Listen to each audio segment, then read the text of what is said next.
We'll call the regular meeting of the Upshur County Commission to order. We'll begin with a moment of silent meditation and prayer, followed by the Pledge of Allegiance.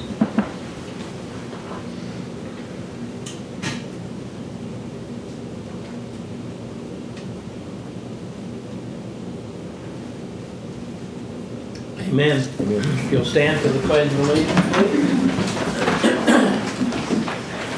I pledge allegiance to the flag of the United States of America and to the republic for which it stands, one nation under God, indivisible, with liberty and justice for all. Very good. So many schools today do not require the Pledge of Allegiance, and that is sad. I'm glad our students do know it. This time we'll have the reading of the minutes, Jackie, of the October 18th, or the October 11th Upshur County Commission meeting. County Commission of Upshur County, West Virginia held their regular meeting at the Courthouse Annex on Thursday, October 11, 2012 at 9 a.m. Donnie Tenney called the meeting to order. There were present Donnie Tenney, Commissioner, Creed Pletcher, Commissioner, J.C. Rafferty, Commissioner, William Parker, County Administrator, Megan Pomeroy, Assistant County Administrator, and Jacqueline Dinklocker, Secretary. The meeting began with a moment of silent meditation and prayer, followed by the Pledge of Allegiance. All motions passed unanimously unless otherwise stated. After reading of the minutes on motion by J.C. Rafferty, seconded by Creed Pletcher, the Commission approved the regular meeting minutes of October 4, 2012 as submitted. After discussion on motion by J.C. Rafferty, seconded by Creed Pletcher, the Commission approved the change of employment status of Melanie Edmond from temporary part-time assistant case manager to part-time assistant case manager for the Lewis Upshur Braxton Community Corrections Program at her current rate, effective September 30, 2012. After discussion on motion by Creed Pletcher, seconded by J.C. Rafferty, the Commission approved the time for a trick or treat to be set for October 31, 2012 from 5:30 to 7 p.m. in Upshur County to coincide with the same time already established for the city of Buchanan. After discussion on motion by Creed Pletcher, seconded by J.C. Rafferty, the Commission approved and authorized the President to sign the Fire Alarm Testing and Inspection Annual Agreement with the New Tech Systems Incorporated in the amount of $650 for the Courthouse and Annex, former jail facility, the Upshur County Public Library, and the E911 Communications Center, effective October 1, 2012 through September 30, 2013. After discussion on motion by J.C. Rafferty, seconded by Creed Pletcher, the Commission approved and authorized the President to sign the grant agreement with the West Virginia Development Office for the Governor's Community Participation Grant application in the amount of $1,000 for the benefit of the literacy volunteers of Upshur County. After discussion on motion by Creed Pletcher, seconded by J.C. Rafferty, the Commission approved and authorized the President to sign the Notice of Requirement to File and Pay Electronically agreement with for the remittance of sales and withholding tax. The Commission reviewed the following for your information items. Number one, correspondence from John Perdue, State Treasurer, regarding the distribution of coal bed methane severance tax. Number two, building permit report for September 2012. Number three, agendas and/or notices of meetings as listed. Number four, meeting minutes and/or financial reports as listed. Number five, meetings as listed. Number six, appointments needed or upcoming as listed.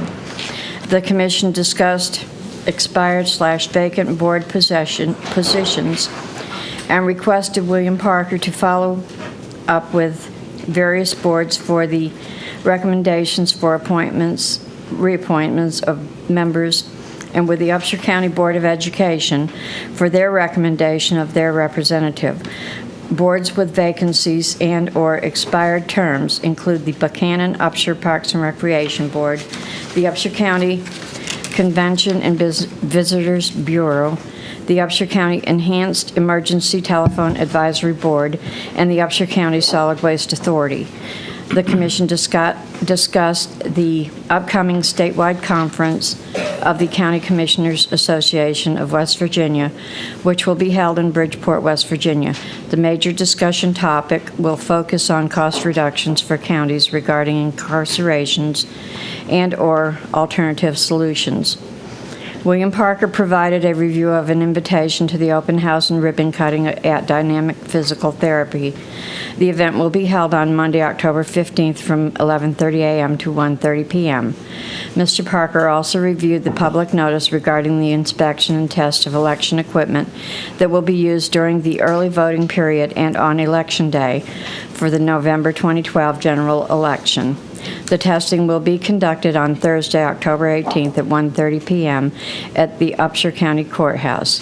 The Commission approved all invoices for payment. The Commission approved all vacation orders. The Commission approved the following settlements as listed. The Commission approved the following exonerations and/or refunds as listed. The Commission recessed at 11 a.m. The Commission attended the meeting of the Upshur County Policy Board at 1 p.m. The Commission attended the meeting of the Upshur County Departmental Supervisors at 2 p.m.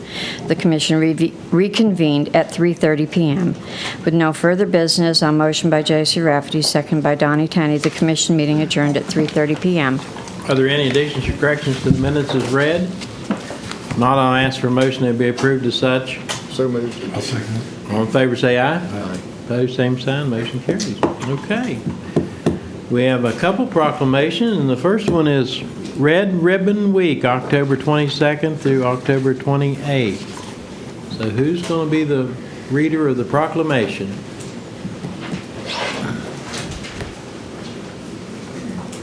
Good morning. Morning. Okay. My name is Tyler Boyd, and I go to Buchanan Upshur High School. I'm a freshman. Welcome. Thank you. The Upshur County Proclamation 2012. Whereas the Upshur County Commission values health and safety of all of our citizens, and whereas substance abuse is particularly damaging in one of our most valuable resources, our children, and a contributing factor in these three leading causes of death for teenagers: accidents, homicides, and suicides. And whereas it is the goal of the Upshur County Red Ribbon Campaign and Upshur County Commission to involve families, schools, businesses, churches, law enforcement agencies, and service organizations in all aspects of this campaign, and establish an atmosphere that supports awareness, education, and ongoing initiatives to prevent illegal drug use. And whereas the Upshur County Red Ribbon Campaign theme promotes family and individual responsibility for living healthy, drug-free lifestyles without illegal drugs or the illegal use of legal drugs. And whereas there are many activities planned during the Red Ribbon Week campaign in Upshur County, the theme this year is "I'm voting for my future, I'm drug-free."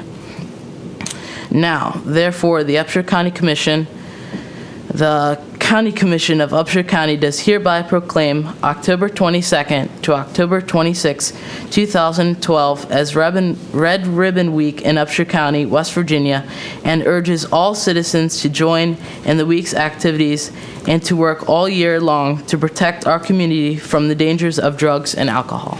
Okay, thank you. You've heard the proclamation read. Very good. I'll ask for a motion that we approve the proclamation. I'll make that motion. Second. All in favor, say aye. Aye. Opposed, same sign. Motion carries. Okay, now, where's Joyce? Oh, we have another one. You come right on up. Mr. Collins. I'm not Joyce. I'm Tanya Zigafus, and I'm the counselor at Buchanan Academy Elementary. And with Red Ribbon Week, we have many, many activities that go on in each of our schools. But one of the things that the middle school and the elementary school and maybe the high school are going to do this year, I'm not sure, but we have theme days to celebrate our Red Ribbon Week theme. And as you heard in the proclamation, our theme this year is "I vote for my future, I'm drug-free." Each day we'll have a theme day, and we brought our kids from our elementary schools and our middle school to show you what those themes are. Our Monday theme is Wear Red Day. So middle school kids, show them your red. Stand up. There's some over here too. Her here. And our theme is I elect to be drug-free on Monday's day. Okay. On Tuesday, our theme's Crazy Socks Day. And where are our Crazy Socks wearers of the day? And can you tell them what the theme is? Or what this? Sock it to drugs. Sock it to drugs. Okay. On Wednesday, it's Pajamas Day. What's our theme that day? Your choices are the key to your future. Very good. And on Thursday, it's Camouflage Day. I think we know where they are. They're hiding. Where are they? Be all you can be. Camo Day. Be all you can be. Be all you can be, drug-free. And on Friday is our Team Day. Stay in the game, play drug-free. We just wanted to have you guys see those. We encourage you to dress in the themes with us. You'll see that in the pamphlet that you're going to receive in a few minutes. And we have one more thing. We just have a little token of our appreciation for allowing us to come to be and present with you. So kids, if you want to hand those out. If you want to come right up around here.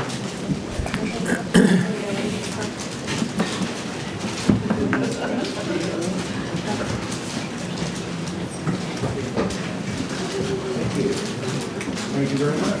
Thank you. Okay, coming down. Thank you.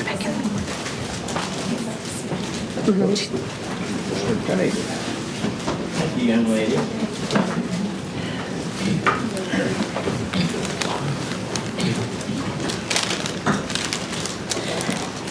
And in your bags, you'll notice that I think we have a pamphlet available for you, which you may have already received. But we also have red ribbons for you to wear. We do wear those every day of the Red Ribbon Week campaign, not just on our Monday wear Red Day. So we hope that you join with us in celebrating. And will. thank you so much for letting us come to see you.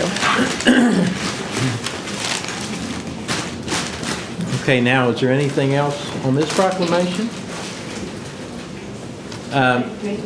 Pardon? Someone else? Someone being bashful? No?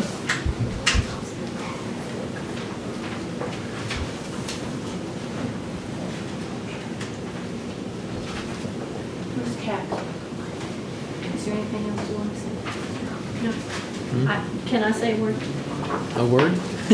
I've never heard that, Joyce.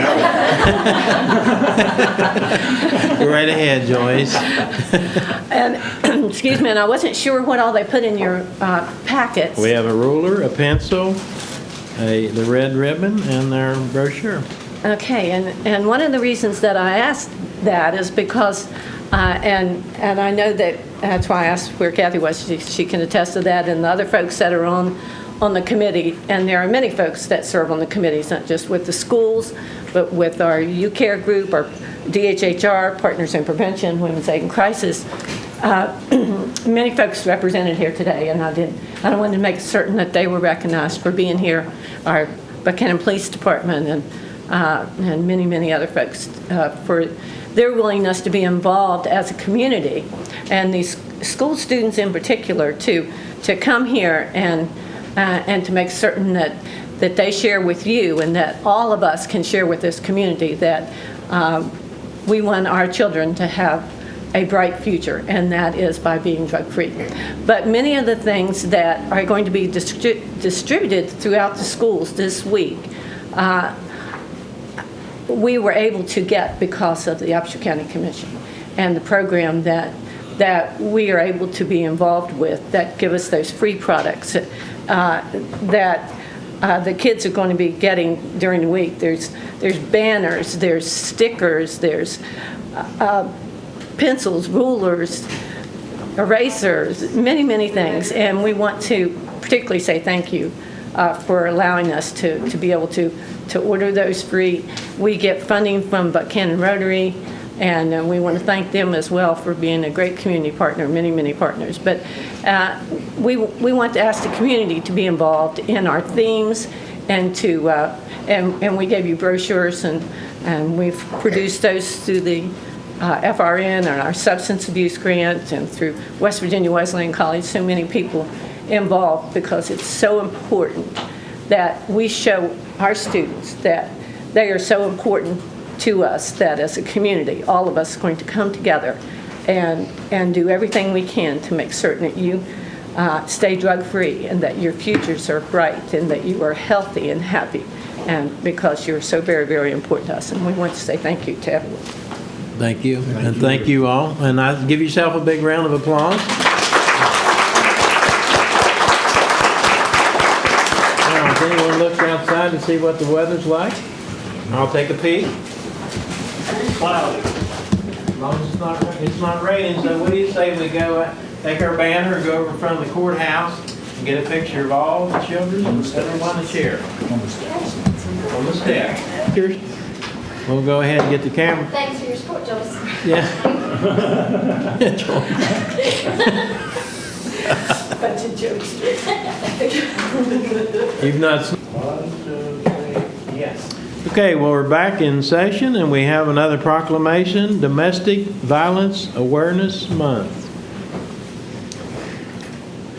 Good morning. Morning. Morning.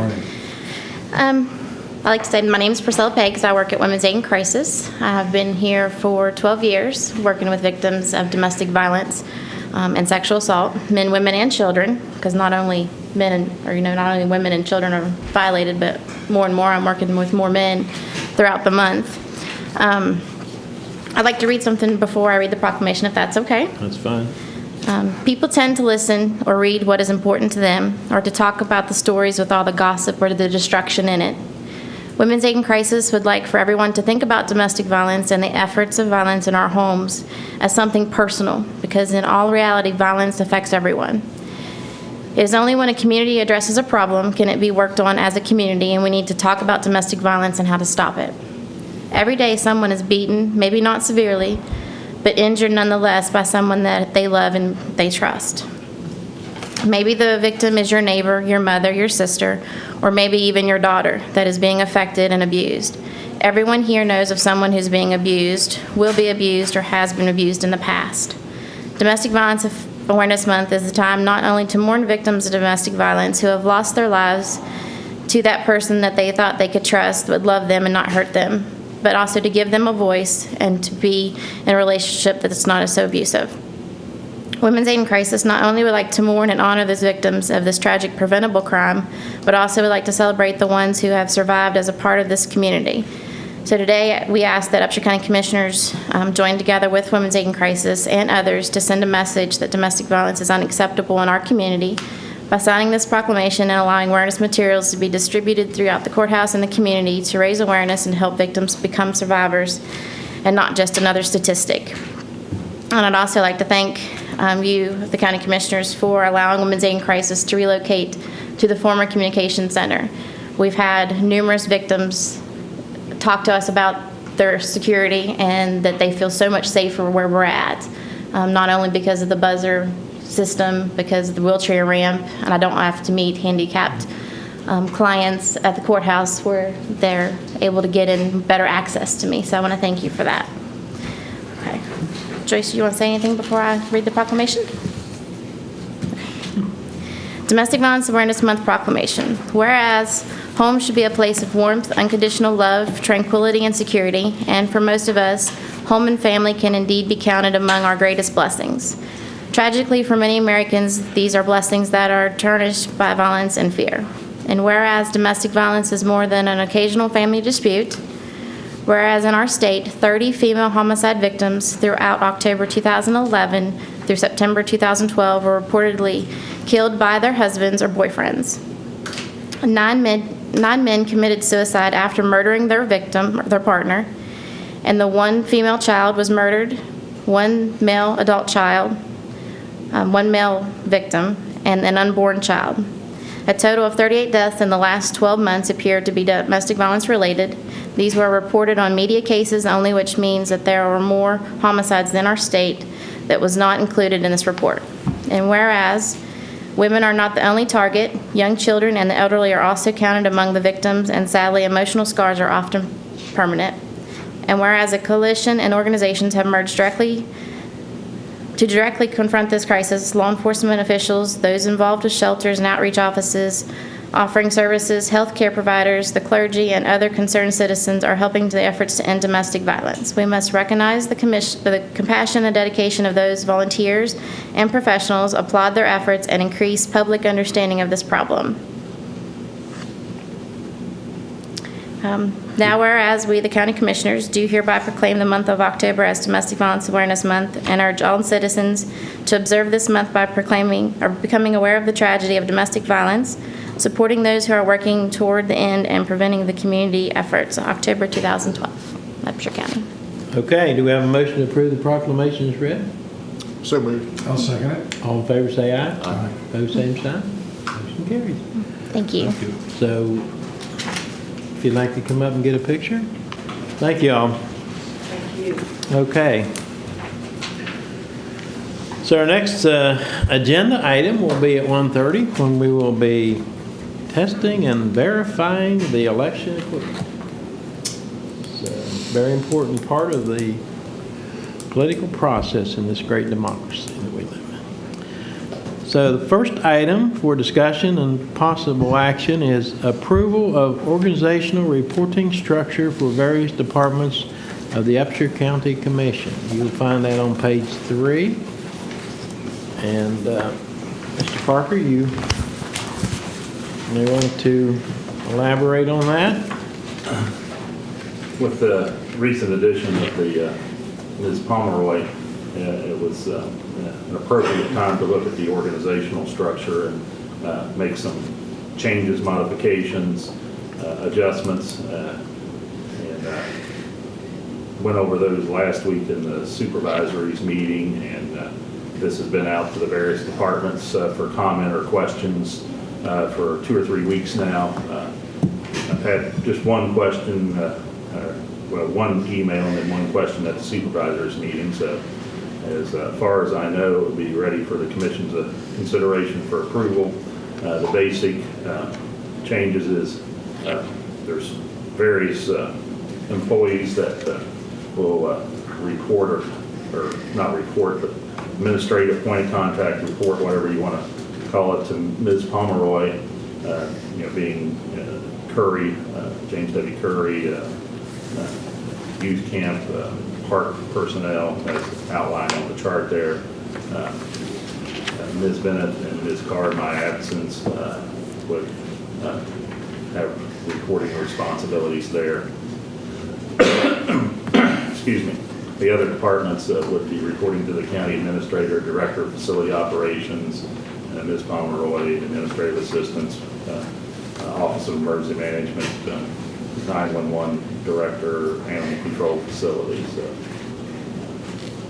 And it's really not much of a change from where we are right now, but as the day-to-day functions will be really is what we're looking at of providing some structured guidance, assistance, more of assistance line than anything else. If you have questions or comments. I think it's important for people to realize the expanding requirements and functions of county government. Some of these are placed upon us, most of them are placed upon us by the state legislature. But as you go through the agenda that we go through every week when we meet, you'll see no less than 34 different organizations and boards that members of this commission and the administrator and now the assistant administrator attend on a monthly basis. For those of you who believe that this commission performs functions only on a Thursday afternoon or morning for 1 or 2 hours, you do not know the work of the county commission. And I would invite you to come down to the county commission and sit in our chairs, our benches, and observe and listen and learn about county government and volunteer to participate on some of these boards which we are required to oversee and to find, make appointments to. The critical function of government is to ensure that the public is aware of the functions of government. And no better way to do that than to have citizens participate in government. So I would encourage anyone, as we have in the past, at various times from this meeting, to encourage people to become qualified and to become interested and to become active in government. Government is only as good as people participating. Someone said you get the government that you elect. If you don't participate, you don't take an interest in current affairs and government, you get a government that is not responsive to you and is not responsive to you and also fulfilling its obligation. So I look at this and I see the duties very impact very much on members of this commission and also the office as well. And it's not only what you can see, but there's a lot of things that go on behind the scenes that you don't see. The many phone calls each one of us received is another item. Well, another important part of the fact that the way the structure of the county commission is, there's 3 commissioners. The only time that you can make a decision is as a corporate body setting in a properly notified to the public meeting. And that's why that you have to have somebody running the day-to-day operations, just like the Board of Education. You don't have a Board of Education member sitting in the board office making decisions, and that's where commissions get into problems when you get one commissioner that thinks they're a full-time commissioner and they feel that they have the authority to work on a daily basis apart from when the corporate body meets. And that's where you run into problems. And what happens is if you're involved in decision-making processes outside of that legal meeting, then you're in violation of the law. So that's why you have to have, just like a corporation, just like any organization, you have to have somebody run the day-to-day operations. The county commission is like a board of directors. We set the policy, we monitor the carrying out of the policy, but you have to have somebody that's responsible, not only responsible, but in a position where the people of the organization, this county, in this position or time, it's the employees of the county commission, need someone on a daily basis they can come to and get their questions answered. And there's always the opportunity, doesn't matter who they are, if they go up through the chain of command and they don't get satisfaction on concerns they always have the right to bring it to the commission. But they need to bring it to the corporate body. And in my 16 years on the commission, the biggest and most problems we've had is when commissioners have tried to work outside of that legal framework of the corporate body and tried to become a full-time county commissioner, and that's not the way it's designed to be, because there's 3 and they have to work together in a corporate body in a proper legal setting in order to make decisions. So I think that's very important that we have this, not only so we have proper control, but so that we have proper opportunities for people to get their questions answered and not have to wait till the next Thursday to get their questions answered. So I think it's an important step that we're taking. And like Willie said, he's operated in an advisory capacity, and a lot of these people, when we started talking about this, said, well, I thought Willie was my boss because of the way the function has worked. So this just kind of shores it up so everybody can look at this organizational chart and know exactly how everything functions. So if there's no other comments, I would ask for a motion that we approve the organizational chart as presented. I'll make that motion. Second? All in favor say aye. Aye. Opposed, same sign. Motion carries. Okay. Next item is approval of quote from Crates Electric for materials and installation of a 20,000 watt Generac generator at the James W. Curry Library. That information is on page 4. And this is something we've talked about for some time, and after the power outage that we had this summer, the discussion it made it apparent that in that section of the county that would be an ideal place to have. We've got free gas there at the library. Be an ideal place to have a generator so that folks in that area, if they needed a place to go to, either in the summer a cooling station or in the winter a warming station, that would provide that opportunity for them. And that's exactly the main reason that we're wanting to do this, is so that will be a safe, warm, well-lighted place for people to go to in case of emergency. So we have a quote of $6,580, and that's installed. And like I say, it's 20,000 watt generator, and that will be complete installation to the gas, to the electric, and ready to go. And the way this will work, if the electric goes off within just a few seconds, this generator will start up on its own and provide electricity. So I think it'll be a very positive and a good asset for the Curry Library. Any comments? And the winning bid, so to speak, was from a local vendor. Right. Which we It's always good. try to engage when we can. Right. I think that's an excellent price, too. for Right, that is a good price. Generator installation. So do we have a motion to approve the bid and authorize the purchase? So moved. I'll second it. All in favor, say aye. Opposed, same sign, motion carries. Next item, approval of contract with the West Virginia Development Office regarding the Community Participation Grant of $4,000 for the French Creek Historical Presbyterian Church. You might give us the history on this, Willie, and bring us up to where we are now and how much more there is before they'll get the money. The process, as you gentlemen are aware, is lengthy.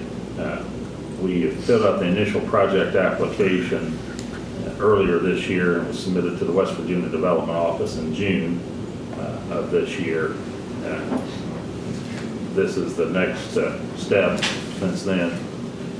The letter dated October 3rd that's in your packet, and then the contract that was attached to that letter. We received that on the 9th, and it's submitted to approval for today. We'll mail the contract back to the West Virginia Development Office. It'll take a number of weeks for that to be signed and returned to us. At that point, then the funds are officially obligated and committed from the Development Office for the project, and then we can submit if they have work already that's been done that's approved within the grant period, because the grant period may run from July 1st of 2012 through June the 30th of 2013. So if they've had work that falls within the grant period and within the scope of the project, then we can begin the reimbursement process immediately. Normally, the commission, depending on our cash flow situation and the size of the grant, we will upfront the cost to the agency, so they're not waiting for their funds, and then submit the reimbursement to the development office, and then the county is reimbursed and it's deposited in the general county fund. Ms. Pomeroy, this will be one of the functions that she's assuming on a regular basis. We had some other grants we talked about yesterday, so she's looking forward to all of these. Was there any area legislator that assisted in this proposal? It was Delegate Hamilton, to my knowledge. Well, as it states in this letter, that the county commission, since we're the one that we're the contracts with, then we're responsible to make sure that prevailing wage rates and competitive bid procedures are met. And I know that's something that there's been talk about on even the state level, is making a determination as to if there is anything that's exempt from prevailing wage, if it's a government agency, where it's the city, the county, the Board of Education,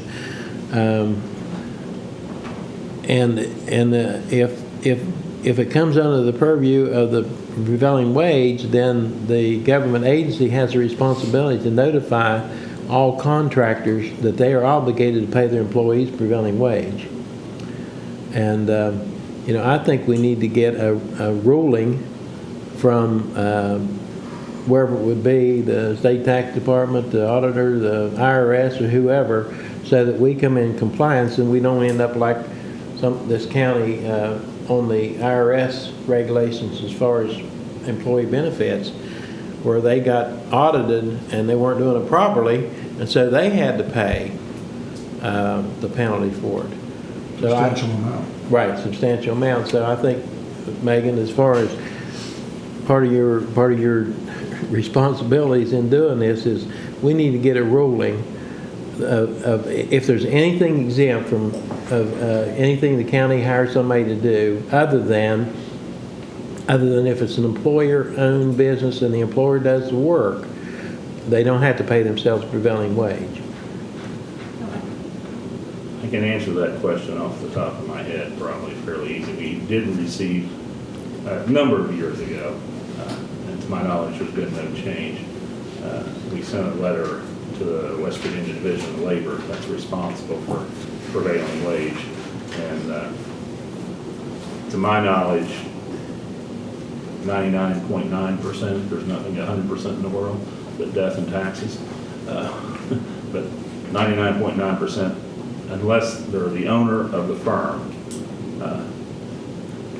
we're required to pay prevailing wage rates on any repairs, modifications, constructions, demolitions, et cetera, et cetera. So there's nothing exempt that I'm aware of.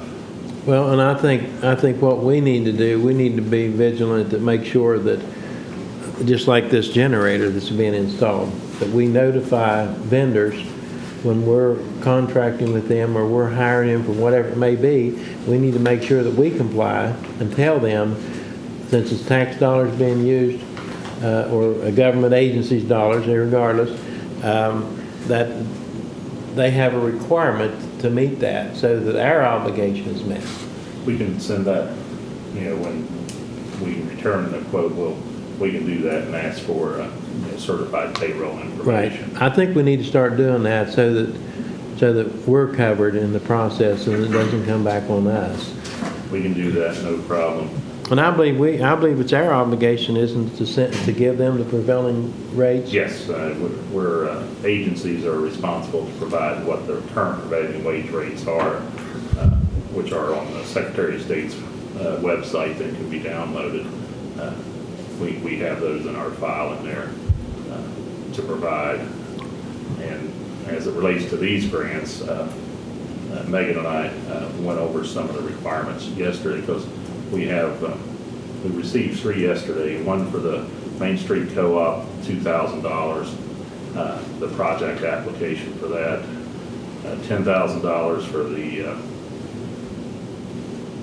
veterans. I don't know if it's the American Legion or DAV or both at on the Alexander Road. Right. Ron Fowler. Yeah, Disabled American. On the roof? Yeah. Or they've done their roof, but on the project application, we can list, other improvements they can take a look at.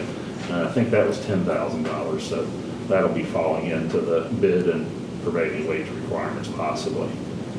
The other one was for the public library, and I think it was $4,000, maybe $2,500, not sure, $5,000 for technology improvements, equipment, supplies. This one here, I'm not exactly, I'd have to look at the file to see what the project listing was. Many times, the Historical Society or other projects they've been involved with, they've used the grant money for supplies and materials for the project and not the labor function of the project. Many of these projects under this grant program, the funding is used for material purchases. For example, the youth camp, some of they had 5 different grants that totaled $50,000 this past year. They equipment or materials and labor both, and the vendor on that was Mr. Gay from that area. We had certified payroll information, and in fact, we delayed payment until we received all the certified payroll information on that project. And so we're, to my knowledge, we're okay on the grants as it relates to these. Where we need to come and more of a follow-up is some of the smaller projects we do on a daily basis, on the repairs and maintenance items. So if you're using tax dollars for giving tax dollars to an organization and can you specify that the tax dollars is just for materials? And that way that exempts the labor they pay out of their money from Yes. prevailing wage? Yes, because as long as their other money is not tax dollars.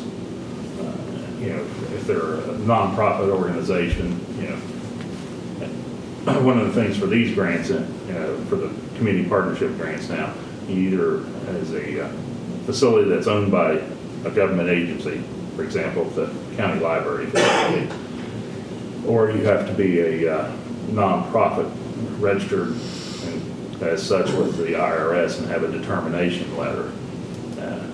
And they are becoming more vigilant in the development office in verifying that information. And they will not accept determination letters from past years.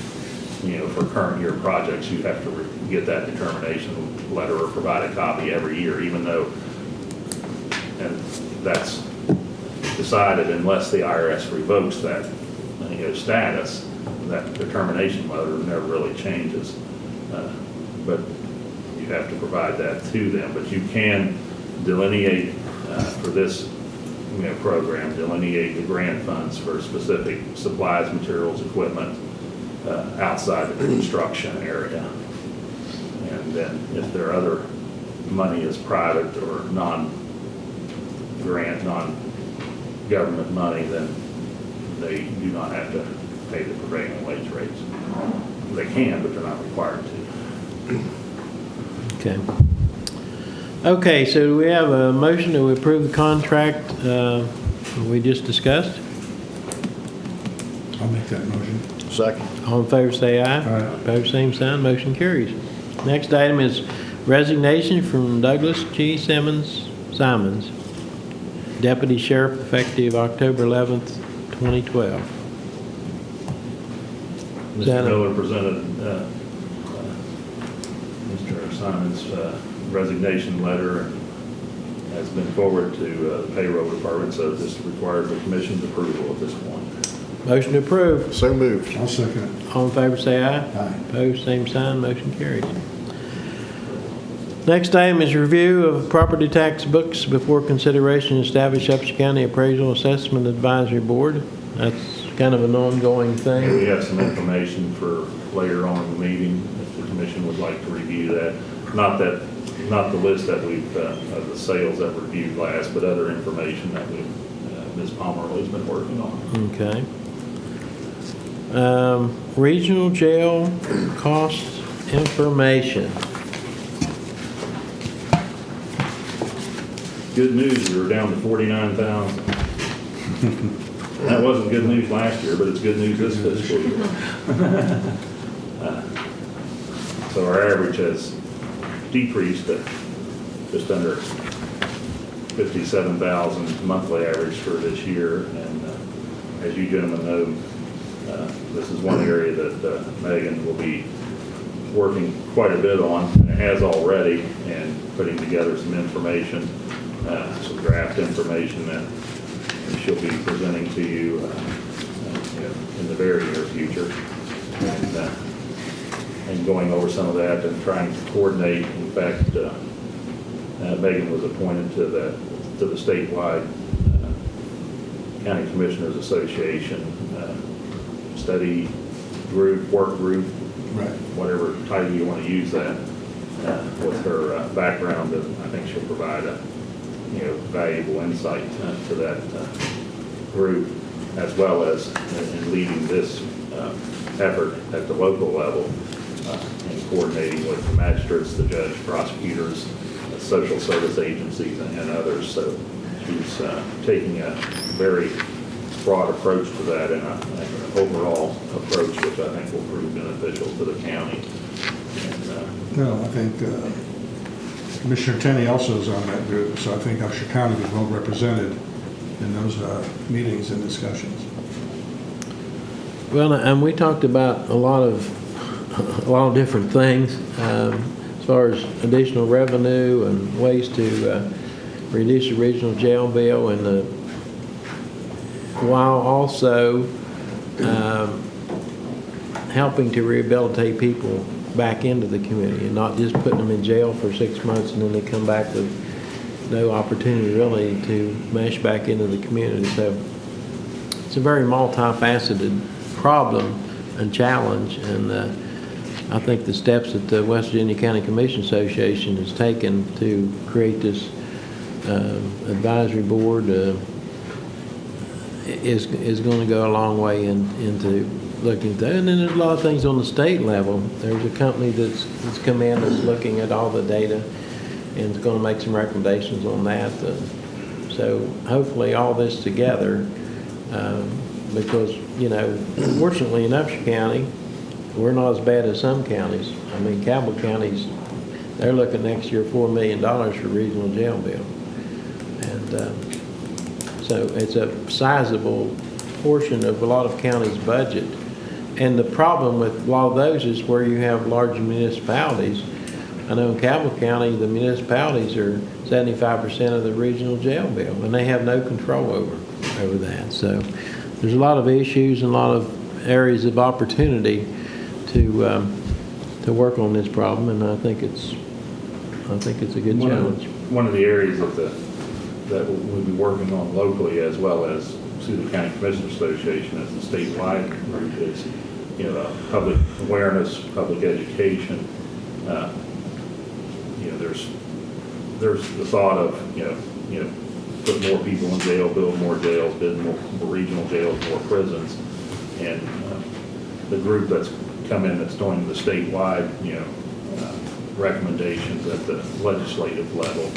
You know, they were at some of the meetings that we've attended, and you know, it's their thought process. You can't build your way out of it. You just continue to escalate the numbers at that point. So it's an approach that, you know, the public's going to have to be aware in an education effort put forth that we need to look at alternative sentencing, substance abuse assistance, counseling, because it's quite evident what we're doing in the past, maybe not now, but we're transitioning, but what we've done in the past hasn't worked long term. And it's and right, wrong, or indifferent, you can't afford to lock everybody up that breaks whatever the law may be. You know, it may be more cost effective for the family, more cost effective for the taxpayer, more cost effective for society to offer substance abuse, look at alternative sentencing, and have the monitoring, have the accountability in place versus a regional jail commitment where they may or may not receive that abuse counseling or whatever programs that, you know, community corrections program can offer. So that's one facet that will be coming forth at the local level, hopefully. Ms. Pomeroy, of course, will be coordinating that, but it's going to require commitment from the commission, which I know you gentlemen, I think, are aware and on board with that, but it's going to require commitment from, you know, law enforcement, magistrates, judicial, prosecutor's office. Everybody's going to have to work as a team or we will not succeed. Of course, our expenses, primarily those at the beginning of the effort in the criminal justice system. I was impressed by the number of counties that indicated they had full-time employees who monitored nothing but the jail bills for those counties, and had found in some instances significant errors in the computations for the expenses to the counties. I don't think that's been the case in Upshur County, and it's not our intention to have Ms. Pomeroy be a full-time provider of oversight to the regional jail facility. That will be one of her duties, certainly, but she has other functions, as you've indicated, and as the organizational chart indicates as well. And those will expand as time and duties are expanded as well. But I think it's a well worthwhile effort on the part of the the West Virginia County Commission Association to pursue this, because it is a topic of concern for every county commission in terms of the expense, and it should therefore be of interest to the citizens because it's their money. Can you imagine the money that we would have to put in other locations, other areas of the budget? We spend, what, over $500,000 a year on average, I think, recently, for our jail, regional jail costs, and that $500,000, substantial portion of our budget that's available for disbursement, could be used for any number of other areas, or to place in a rainy day fund for future expansion or offset future tax increases or things of that nature. So this is something that's very important, and I think we'll be successful to some degree if everybody works together. Well, and the problem we're facing this year is not that money can be used for services, additional services, or put in the rainy day fund, but what we're looking at is the potential savings are going to offset the possibility for budget cuts this year with the reduction of coal severance and the price of natural gas dropping and the gas severance tax decreasing. That's why we're looking at every avenue of reducing expenses on every level in the county, or looking at making sure there's equality in the revenue stream as far as property values and things of that nature. So next year is going to be a tight budget year. We know that because of the reduction in coal and natural gas, which is a significant amount of money that the county uses to pay the utilities and other things, which if it's not there, then you've got to pull it out of general revenue to do that. So a lot of opportunities there between now and next year when we start the budget process. Okay.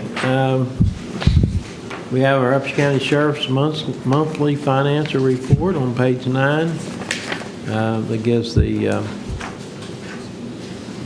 balances per books as of what period ending September? Is that? Yeah, at the end of September. End of September, 30 days.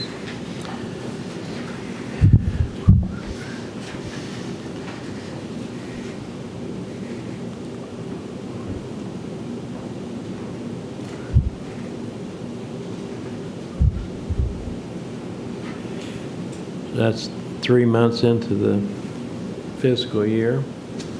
Any questions on any of those fund balances?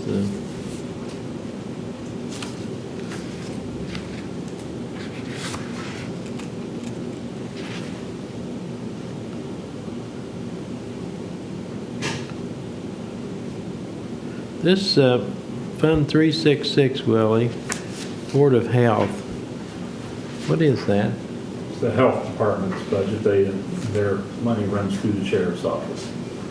Even though the funding comes from the state, Yeah, it runs the funding through. comes from the state. Any questions on this financial? If not, we have also general county fund financial information, fiscal year to date revenues, expenses, month of September revenues, expenses, cash balances. Any comments on that? Aggregate report for medical and prescription fiscal year cost on page 13.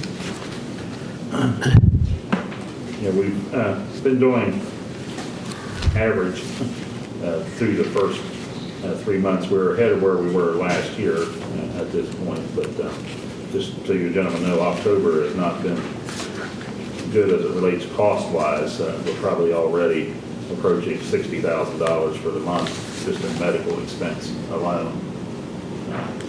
So we'll be at the end of October, where we're currently at 65% of our money that we have in our claim fund has been spent. We'll be at the 100% level or more at the end of October. How this works, that's not an issue for cash flow or anything, because in the aggregate system, they upfront the cost if we would get above 100% and then wait for it to catch up through our contributions. And it's capped out at our total whatever that may be, 350 to 380,000, somewhere in that neighborhood is what our total claims could be. So we'll be not looking as well by the time of end of October. I just looked at one report this morning, came through this morning, and we had $41,000 this past week in medical expenses alone. Is that several small or a few large ones? Basically 3 large claims. One-time type expenses. Yes, one-time expenses. Yes. Yeah, which is, a cost to hit, but they are one-time expenses, so that'll, even out as the year goes on, hopefully. And this runs fiscal year? Yes, fiscal year. So we're going to max out here in less than 6 months into the fiscal year? Well, when I say 100%, we'll be at 100% of what our payments have been so far. Now, as those payments go on, which are just over $39,000 a month, if you have less than $39,000 a month in claims, then that claim fund builds back up, is what happens. So where it will become an issue is on the renewal process.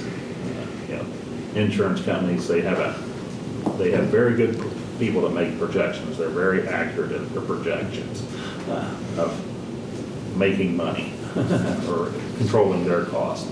So if we're hitting up 100% or more, where it's going to have a cost effect is in a renewal for next year. They'll look at those numbers and if we're able to avoid future large months, then it'll be a blip. But if it continues, then it's a trend. Kind of like the regional jail bill. Yes, and then it's a trend, and then it becomes an issue. But we also have insurance to offset that. Well, yeah, that's what you're talking about. The cost of the reinsurance could go up. Yeah. If we. Yeah, after we get above our total claims amount, 350, 380, then it's to the reinsurance carrier, and that's where they'll look at, well, we don't want that to hit our books next year. How did we end up last year? They were very accurate in their projections. We ended up right where we were. I mean, they ended up paying a little bit, not much. So they were very accurate in their projection or forecast. Okay, next item is NACO prescription drug discount NACO prescription drug discount card program report on page 14 and 16.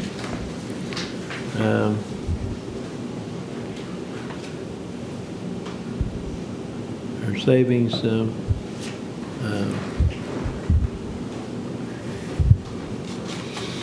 they could be more. They're down to the savings for September was $370, but the average savings was 26% of prescriptions. So does it tell the number of 21 citizens? What's the 41? 41 is the total number that they looked at. 21 was a total number of individuals utilized. Yes, total utilized, yes. So what's the 41? It just says total. Total number of prescriptions, Yes. I would guess. 41 prescriptions from 21 people? Is that what that is? That's 41 prescriptions. Right, from 21 people. Yeah.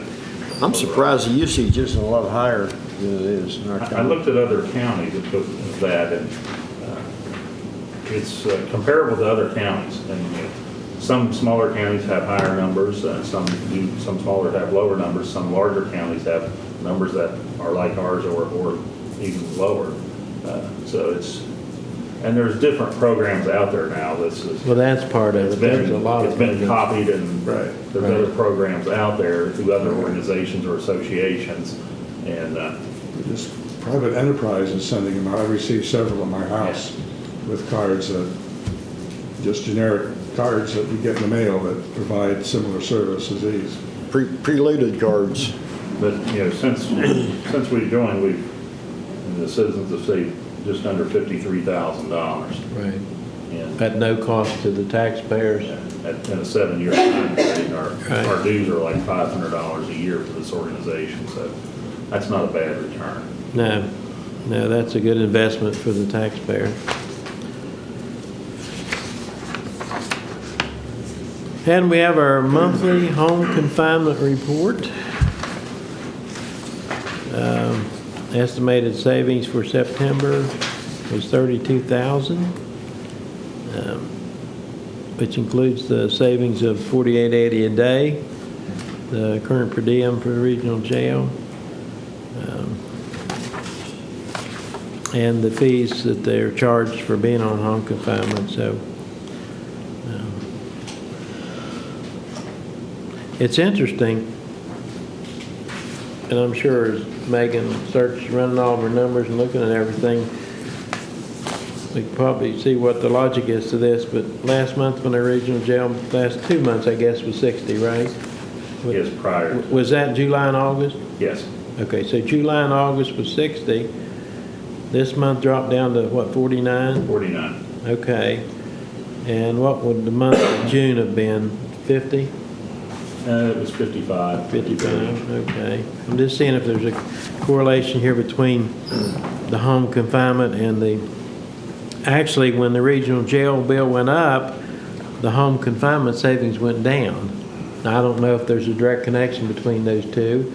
That meant there was less people being put on home confinement, so there was more people in the regional jail. I mean, that could be a, and what was it, Megan, when you talked to Mike across the street, what was she told you about the community corrections clients? They were kind of disappointed, weren't they? That they only got 9 referrals from the magistrate, and they can only work with referrals, so they did not get a number. Right. So They weren't getting money. right. So that we're definitely not utilizing our community corrections program, and so that may very well equate to the home confinement savings down and the regional jail bail up, that we're not utilizing those opportunities. So as we put everything together and look at the facts and the data, then we'll have a better idea of how all that works together. Okay, and we have our dog warden report.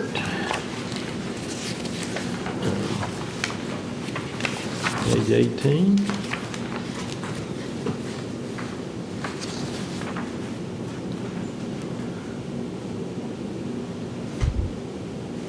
Any questions on that?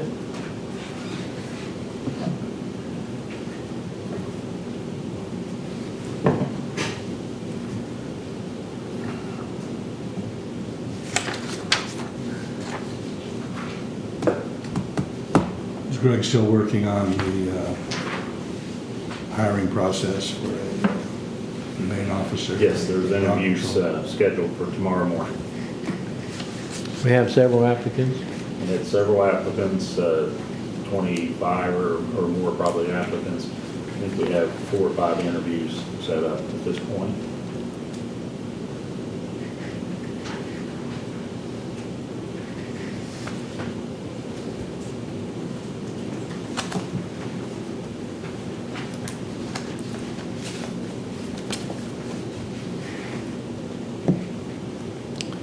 And we have our kitty cat report.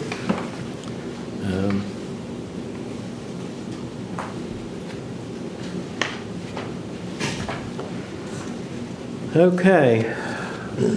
We have our comm center reports, monthly call summary, monthly department call, monthly record log report, everything. We've not had any complaints on our record rotation and all that. That's been pretty quiet for quite some time, hasn't it? We did have a request a week or a week and a half ago for a copy of the report. I don't know if there was concerns or questions, but they wanted a copy of the report, which we sent them.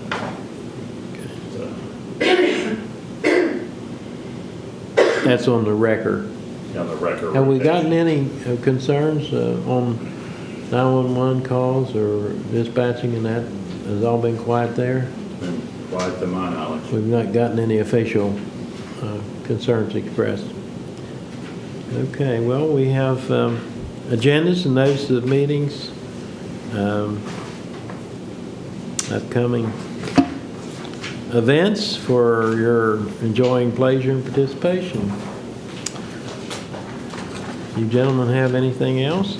Couple things. Go ahead, Craig. Do we have an update on the extension?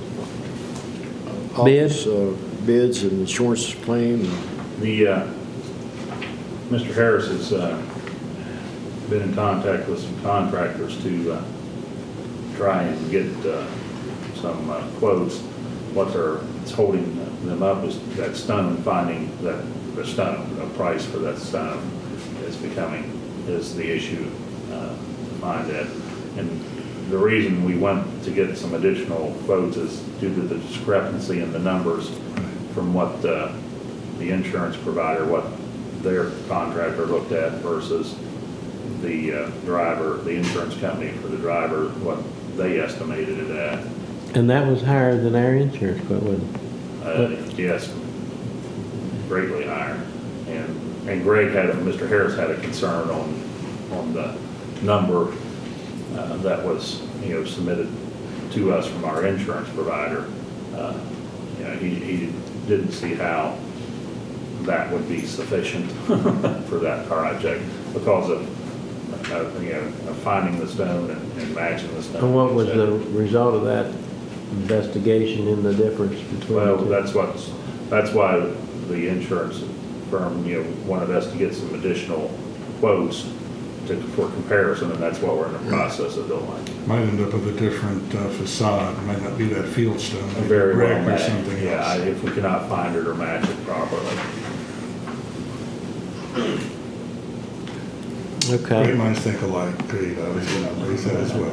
Also, Go ahead. also yesterday in the library board meeting, they were discussing the wall deterioration for the part of the library that's actually underground, and I know Greg's been up there and looking at that. I think it's going to be quite costly to repair that, so I'm just looking at funding for that. You're full of good news, aren't you? Well, I have some good news. Excellent. He's found funding for the library one. Okay. No, I was in Okay. Rock Cave yesterday and spoke with Gary Bonnet, the fire chief for that department, and Teddy Beiser was there as well, and they are in the process of remedying the communication issue that we've been told about a number of times. So hopefully that will be fixed and we'll put that behind us. There's nothing as important in emergency services as being able to communicate. So hopefully that will resolve that issue. Is that it? No. Read on something No, else? I was just thinking, and I don't know where we stand on this, but we had some complaints about the Lewis Upshur pound facility, and I just wondered if there's been any movement on that, or... Well, we met with Jan. Yeah, we met with Jan and discussed the issues, and some of the, according to the information that was provided, some of the allegations that were made didn't appear to be totally accurate, or at least believe not accurate in our understanding. Yeah, So, usually isn't. yeah, it's, Jan, Ms. Cochran, assured us that, they do keep, and I've been out there numerous times, it's not Bath and Bed and Beyond or whatever, where you walk in, it's nice and perfumey smell. It's, a pound facility, but it is clean, and they do a very good job. But, it has, what I call that wet puppy smell. And I don't like that, but some people, and they're used to it out there, but they do a good job, and to my knowledge, and. A lot of times you walk in a barn, it's got a barn smell. Yeah. Smell, if you got Also- goats, it smell like goats, right? But also, I think there's indication that the alleged complainant might not have been the complainant, Yes. based on the contact Jan had Yeah. with the complainant. According to the letter, there was supposedly 5 people there, and Jan says, no, there were 2. Right. So it might have been The letter may have been secondhand information or third. or concocted for Yeah. purpose of causing issues. We'll wait further investigation. But I did advise the Lewis County Administrator and Commissioner Queen when we were in Bridgeport, and you gentlemen may have mentioned something to her too. So they were aware of it, because actually the individual was from the Lewis County that sent the letter through as an adopted couple of cats or kittens. Well, and as Jan explained, with the cats, they can be healthy looking today, and tomorrow they can be gone, because there's so many diseases that, and especially kittens, the younger ones are so sensitive to diseases and things of that nature. They can be carried, and she said it was an outbreak of some kind of feline, what is it? Parvo, but then some kind of cancer. It is parvo cancer. Some kind of feline cancer. There's feline leukemia. Right, that's rampant, and A lot of the animals we pick up out there are not in very good condition. Yeah, we usually don't get real healthy ones. no. Right. Well, and if you look at this report, 4 were trapped by the city trapper. 13 were brought in from Lewis County. 32 were dropped off, and 12 were dropped in the holding box. And there were 4 adopted and 1 rescued, and so the rest of them had to be sent to kitty heaven. And it is an animal control facility. It's a dog pound. It's a place that, for most part, people bring their animals that they don't want, or they haven't taken care of, or they can't afford to take care of. And we have to realize that when that's the type of animals coming in, you're going to have problems. You're going to have issues. So I mean, look at some of the big animals we also received, like the horses starved to death and things like that. Okay, any more good news? Anybody? Willie, you got anything? Stacks of paperwork here plus more. Megan, you have anything? Okay. Okay, well, we'll get started on our paperwork.